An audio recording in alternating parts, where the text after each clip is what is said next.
Question from Marvin Cavoro asked about the design process. Is every car the work of a single designer? Marvin, simple answer is no. There's never a car that's done by one designer and he works on everything. A car is a highly complex piece of design. So we not only have the body, which is the main surface as you see of the car, but we've got the grille, we've got the technical requirements for cooling in the car, we've got the headlights. The headlights themselves, if you look, are probably the most complex part of the car.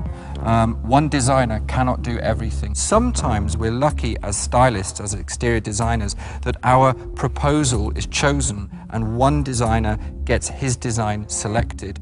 Then he is the lead designer and he will work with engineers, modelers, and technical engineers on things like headlights. He will work together with them. More often than not, it is more than one designer working on a car simply because of the workload, or in some cases, a design is mixed between two designers, so the designers get to work together. It's very rarely one designer, it's mostly a team. Saad Ahmed asked, as well as many other fans, I want to be a car designer, what should I do? Saad, there's many ways of getting into car design. I don't know how old you are, but the normal way is that you do your A-levels and you go to a degree course afterwards. It's 3 or 4 years, and you can actually specialize these days in car design. I also teach car design at university in Pforzheim in Germany. I studied at Coventry University myself.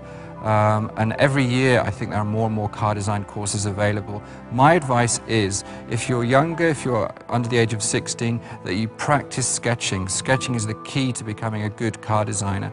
You have to be able to think in 3 dimensions, and you have to be an artist and express your ideas on paper. So when you're young, sketch like crazy. If you can do that well, you've already got a head start. Then I would suggest that you work really hard at school, that you get the chance to go to university and study car design.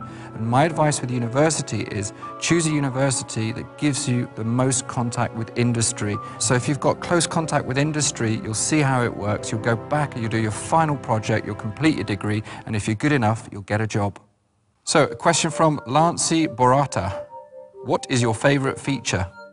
My favorite feature of the car is actually nothing specific at the front of the car or the side, but actually if you come with me this way,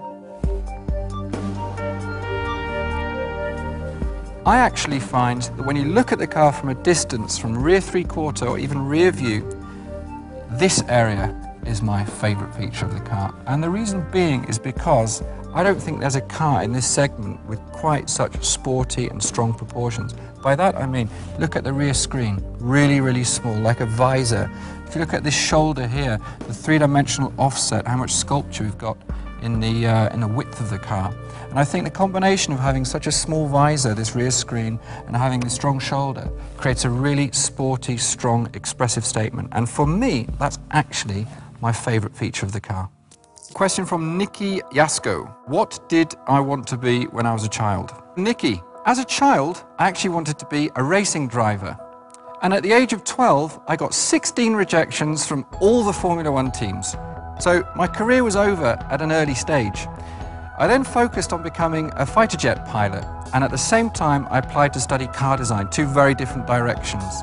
The first option to come to me was car design, and that's why I ended up becoming a car designer in 1999 with Mercedes-Benz. And this, the new A-Class, is our latest creation, and I hope you like it.